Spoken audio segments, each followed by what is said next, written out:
उसमें जो हमारे भारतीय जनता पार्टी के जो प्रदेश से हमें कार्यक्रम मिले हैं उनके ऊपर हमारे जिला के सामान्य अध्यक्ष आदरणीय श्री देशराज शर्मा जी, आप सब पत्रकार बंधुओं का उसके ऊपर आपको मार्गदर्शन देंगे, संबोधन देंगे। तो आज की जो प्रेस वार्ता होने जा रही है उसमें हमारे जिला हमीरपुर के सभी सामान्य बंधुवर पत्रकार व भगिनी हमारे पत्रकार आए हैं, तो उनका आज की इस पत्रकार वार्ता में हम भारतीय जनता पार्टी परिवार की तरफ से बहुत बहुत स्वागत करते हैं, अभिनंदन करते हैं।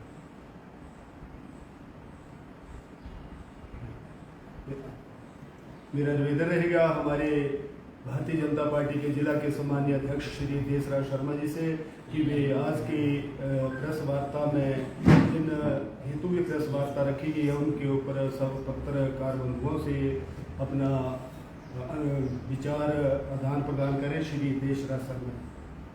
धन्यवाद। पहले तो सभी पत्रकार बंधुओं का बहुत बहुत स्वागत है कि आप आज की इस प्रेस वार्ता में यहाँ आए। आज की ये जो प्रेस कॉन्फ्रेंस यहाँ पर रखी गई है इसमें सबसे पहले तो मैं भारतीय जनता पार्टी जिला हमीरपुर की ओर से देश के सम्माननीय प्रधानमंत्री परम आदरणीय श्री नरेंद्र मोदी जी का बहुत बहुत धन्यवाद करता हूँ और उन्हें बधाई देता हूँ कि उन्होंने जो एक ऐतिहासिक काम संसद का जो नया भवन बना वहाँ जाकर जो पहला काम किया कि देश में महिलाओं को 33% आरक्षण का बिल लगभग सर्वसम्मति से पास करवाया, उसके लिए देश की जनता विशेष तौर पर महिला वर्ग जो है वो आदरणीय मोदी जी का आभारी है। ये जो काम वर्षों से कांग्रेस ने लटकाया हुआ था, लगभग 30 वर्षों से कांग्रेस पार्टी इसी नाम पर चलती रही कि हम महिलाओं को आरक्षण देंगे लोकसभा और विधानसभाओं में। लेकिन चाहे हम पंचायती राज संस्थाओं की बात करें, अगर पंचायती राज संस्थाओं में किसी ने हिमाचल प्रदेश में महिलाओं को 33% आरक्षण दिया तो भारतीय जनता पार्टी के मुख्यमंत्री आदरणीय प्रोफेसर प्रेम कुमार धूमल जी ने दिया। और अगर केंद्र में विधानसभाओं में और लोकसभा में अगर किसी ने महिलाओं को 33% आरक्षण दिया तो हमारे देश के प्रधानमंत्री आदरणीय नरेंद्र मोदी जी ने दिया। तो सर्वप्रथम तो हम मोदी जी का बहुत बहुत आभार व्यक्त करते हैं। इसके अलावा आज का जो हमारा ये मुख्य ये है, इसमें जैसा आप सभी जानते हैं कि हिमाचल प्रदेश में श्री सुखविंदर सिंह सुक्खू जी की सरकार को बने हुए 9 महीने के लगभग समय हो गया और ये सरकार जो लोगों को बड़े बड़े सपने दिखाकर बनी थी, लोगों को झूठे प्रलोभन देकर बनी थी, समाज के हर वर्ग को ठग कर बनी थी। गत 9 महीनों में इस सरकार ने कोई ऐसा काम हिमाचल प्रदेश में नहीं किया जो इन्होंने कहा था। आज चाहे हम किसी भी मुद्दे को ले लें, सरकार हर मोर्चे पर फेल है। ये ठीक है कि प्रदेश में भयंकर त्रासदी हुई, कई वर्षों के बाद इतना बड़ा नुकसान हिमाचल प्रदेश में जान और माल का हुआ, लेकिन उस त्रासदी के दौरान भी सरकार सही ढंग से जो लोग इसमें प्रभावित हुए उनकी मदद नहीं कर पाई। कई जगह हम भी मौके पर गए, वहां लोगों का लाखों का नुकसान हुआ और मात्र 2-2, 4-4 हजार रुपये उनको उस वक्त राहत उपलब्ध करवाई गई। और अब जब लोगों को आवश्यकता है कि लोगों अपने मकानों की मरम्मत करवानी है या नए मकान बनाने हैं, तो आपदा की इस घड़ी में सरकार ने एक और आपदा खड़ी कर दी। आज की डेट में अगर हम सीमेंट की बात करें, 10 रुपये सीमेंट की बोरी महंगी कर दी। आज लोगों को भवन निर्माण सामग्री रेत और बजरी वो एक तो उपलब्ध ही नहीं हो रही है, और अगर हो रही है तो जो रेत और बजरी 5,000 रुपये में टिप्पर मिलता था, आज लोगों को 10,000 रुपये में टिप्पर मिल रहे हैं। अधिकांश जो है वो हमारे क्रैशर जो है बंद हैं, उसकी वजह से जो क्रैशर चल रहे हैं वो मुंह मांगा और मन मर्जी का रेट इसके ऊपर लगा रहे हैं, जिससे लोग जो प्रभावित हुए उनको बड़ी मुश्किल हो रही है। और जहाँ तक इस आपदा की घड़ी में बात है, केंद्र सरकार ने हिमाचल प्रदेश सरकार की मदद की 1,000 करोड़ के लगभग आर्थिक सहायता केंद्र ने प्रदेश सरकार को दी। भारत के भूतल परिवहन मंत्री आदरणीय गडकरी जी प्रदेश के दौरे पर आए। आदरणीय हमारे राष्ट्रीय अध्यक्ष आदरणीय नड्डा जी प्रदेश के दौरे पर आए। आदरणीय हमारे केंद्रीय मंत्री श्री अनुराग सिंह ठाकुर जी दौरे पर आए। उन्होंने पूरे प्रदेश का दौरा किया और लोगों को सांत्वना भी दी और जो कुछ कर सकते थे केंद्र सरकार ने किया भी। माननीय गडकरी जी ने साफ आदेश दिए, जितने भी 4 लेन हमारे प्रभावित हुए हैं, जितने NH हमारे क्षतिग्रस्त हुए हैं, उन सब की मरम्मत जो है वो केंद्र सरकार करवाएगी। और इसके साथ साथ यही नहीं, 4 लेन और NH के किनारे की जितनी भी सड़कें हैं 1 किलोमीटर तक अगर उनको भी नुकसान हुआ है तो वो भी सारी मरम्मत जो है वो केंद्र सरकार करवाएगी। इसके अलावा 2700 करोड़ रुपए के लोगों प्रधानमंत्री ग्राम सड़क योजना में सहायता केंद्र सरकार कर रही है, लेकिन फिर भी हिमाचल की सरकार जो है वो लोगों में एक भ्रांति पैदा कर रही है कि जी केंद्र कुछ नहीं कर रहा है। आप बताएं आपने क्या किया? केंद्र सरकार तो हर संभव सहायता कर रही है। अभी केंद्र से एक टीम आई थी, उसने सब जगह सर्वे किया है, सर्वे की रिपोर्ट जाएगी और उसके आधार पे और भी मदद करने की बात होगी। केंद्र सरकार मदद करेगी, लेकिन हर वक्त केंद्र सरकार को कोसना और हर वक्त ये कहना कि खजाना खाली है, खजाना खाली है। तो माननीय मुख्यमंत्री जी पहले विधायक भी थे, उनको पता था कि प्रदेश की क्या स्थिति है। ये कर्जा कोई आज से नहीं प्रदेश के ऊपर चढ़ा, जो ये बार बार बोलते हैं कि 75,000 करोड़ 75,000 करोड़। आखिरकार कांग्रेस की सरकारें इससे पहले रही, उनके जमाने में भी तो इसी प्रकार ये घाटा चलता रहा। तो यदि सब कुछ केंद्र सरकार ने ही करना है तो प्रदेश की सरकार क्या करेगी? तो हमारा ये कहना है कि हिमाचल प्रदेश सरकार जो है वो प्रभावित लोगों को ठीक ढंग से राहत दे, उनके पुनर्वास की ठीक ढंग से व्यवस्था करे और सरकार इसमें पूर्णतः फेल है। अब चाहे हम सरकार ने पिछले चुनावों में 10 गारंटियां लोगों को दी और उन गारंटियों के आधार पे लोग इनके बहकावे में आ गए और मात्र 35,000 के लगभग पूरे प्रदेश में 35,000 वोटों से हम हारे। लेकिन आज वही लोग इनसे पूछ रहे हैं, आज चाहे महिलाओं की बात करें, इन्होंने कहा 1500 रुपये हर महीना महिलाओं को पेंशन देंगे 18 साल से ऊपर, चाहे हमारी बेटियां बहुएं हैं, जो हमारे और भी महिलाएं परिवार में हैं। एक परिवार में अगर 4 महिलाएं होगी तो 6,000 रुपये महीने का देंगे। लेकिन आज, और ये कहा था कि पहली ही कैबिनेट में ये फैसला होगा, आज 9 महीने होने के बावजूद सरकार सोई हुई है, इस तरफ कुछ नहीं कर रही है। पशुपालकों को बोला आपसे हम 100 रुपये किलो दूध लेंगे, कोई दूध को नहीं पूछ रहा है। आपने बोला हम गोबर खरीदेंगे, वो गोबर कहीं नहीं बिक रहा है। तो इस प्रकार के जो झूठे प्रलोभन आपने लोगों को दिए, आखिरकार लोग ये जानना चाहते हैं कि ये आपकी ये 10 गारंटियां कब पूरी होंगी। और मात्र वोटों के लेने के लिए ही ये सब किया गया। और मेरा तो ये कहना है कि इन 9 महीनों में ये सरकार बिल्कुल फेल रही है।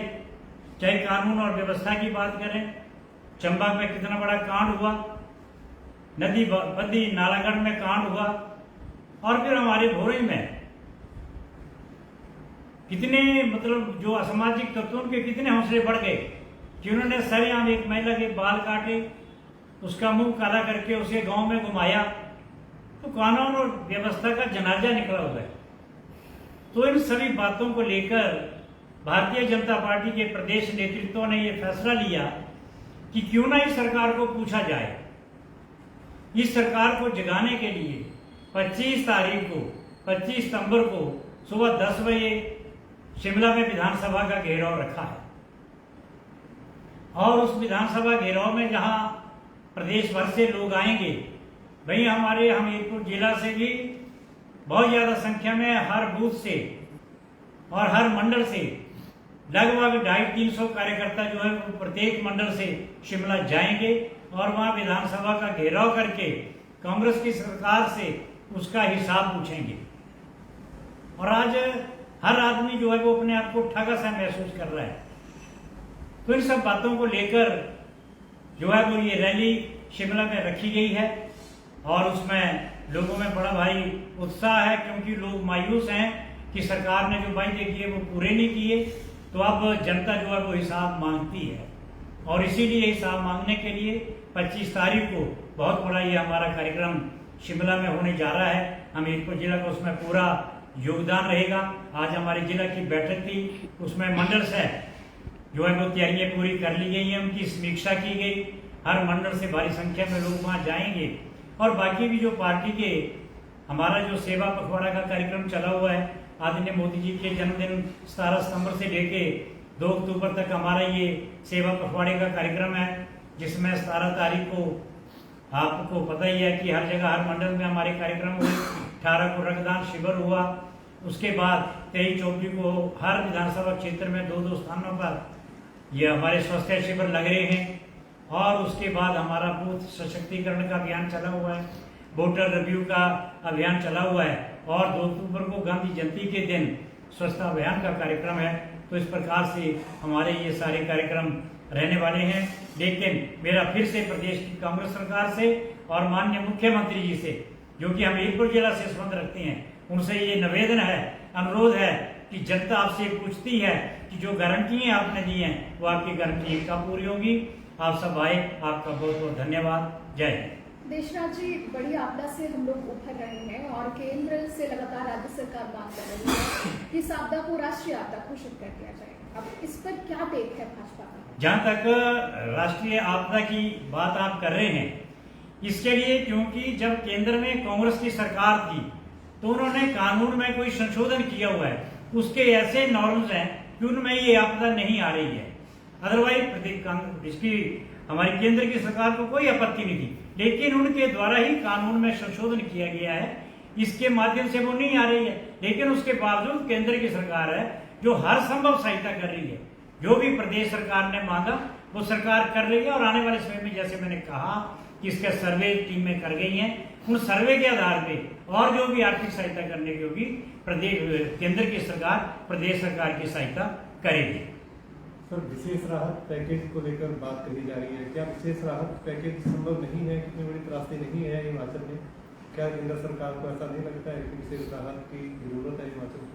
मैं वही बात कर रहा हूँ। आप जो एक पैकेज की बात आप कर रहे हैं, पैकेज तभी मिलेगा अगर सरकार सर्वे करवाएगी। अब केंद्र की सरकार की टीम सर्वे कर रही है, उसकी सर्वे की रिपोर्ट लगभग दिल्ली जा चुकी है। जैसे ही वो सर्वे की रिपोर्ट सरकार के पास जाएगी, उस आधार पे सरकार पैकेज भी देगी। तो हिमाचल सरकार का कहना है कि हम बार बार जा रहे हैं, अपील कर रहे हैं केंद्र सरकार से, नहीं किया जा रहा, क्या करेंगे? हिमाचल प्रदेश सरकार का तो ये है कि जब दिल्ली में जाते हैं तो वहाँ नेताओं का धन्यवाद करते हैं कि आपने बहुत मदद की, हेलीकॉप्टर सेना के दिए, एनडीआरएफ की टीमें भेजी, वो धन्यवाद। जब प्रदेश में आ जाते हैं तो केंद्र सरकार की आलोचना करना शुरू कर देते हैं। मैंने कहा कि इस त्रासदी में जैसे हमारे 4 लेन का सबसे ज्यादा नुकसान हुआ वो केंद्र सरकार मरम्मत करवाएगी, एनएच का काम केंद्र सरकार कराएगी, प्रधानमंत्री ग्राम सड़क योजना में सड़कों का निर्माण केंद्र सरकार करवाएगी। और जहां तक एक बहुत बड़ा काम आदरणीय हमारे केंद्रीय मंत्री अनुराग ठाकुर जी ने अपने ग्रामीण मंत्री से मिलकर जो हमारे प्रदेश को 5000 मकान लोगों को मिले थे, उसके अलावा 6000 मकान और स्वीकृत करवाए, 11000 मकानों का पैसा केंद्र सरकार दे रही है। तो इस प्रकार से केंद्र सरकार तो खूब सहायता कर रही है, लेकिन प्रदेश की सरकार ने क्या किया, वो भी तो अपना श्वेत पत्र जारी करें कि किस प्रकार कितनी सहायता लोगों को दी जा रही है। सर, ये जो महिला आरक्षण 33% किया गया है, तो आप बताएं कि अभी हाल ही में हमीरपुर शहरी इकाई का गठन किया गया, लेकिन उसमें एक भी महिला को स्थान नहीं मिला। उसमें ऐसा है कि जो शहरी इकाई का गठन हुआ है, अभी उसमें और विस्तार किया जा रहा है। 2-4 दिन में सूची आपके सामने होगी, उसमें महिलाओं को भी युवाओं को भी वो प्रतिनिधित्व दिया जाएगा। सर, चुनाव प्रस्तावित है, आगामी लोकसभा चुनाव, मुद्दा तो बन ही चुका है, प्रदेश की सबसे बड़ी समस्या त्रासदी है इसमें, तो कैसे देखते हैं, किस तरह से, क्योंकि हमीरपुर जिला की देखें तो बैकफुट पे रही है जो विधानसभा चुनाव में पार्टी, कैसे इस मुद्दे को किस तरह से निपटेंगे इससे? जहाँ तक लोकसभा चुनावों की बात है, ये ठीक है, त्रासदी आई है, लेकिन त्रासदी में केंद्र सरकार अपना फर्ज निभा रही है, वो अपनी पूरी सहायता कर रही है। लेकिन त्रासदी के साथ साथ लोग सरकार से ये भी पूछेंगे कि उन्होंने 10 गारंटी दी हुई है प्रदेश की सरकार ने, ये भी तो लोकसभा में हमारे मुद्दे हैं कि आपने कैसे झूठे प्रलोभन दे दिए जब आपके पास कोई प्रावधान नहीं था, आप आज कह रहे हो कि हमें केंद्र सरकार मदद दे।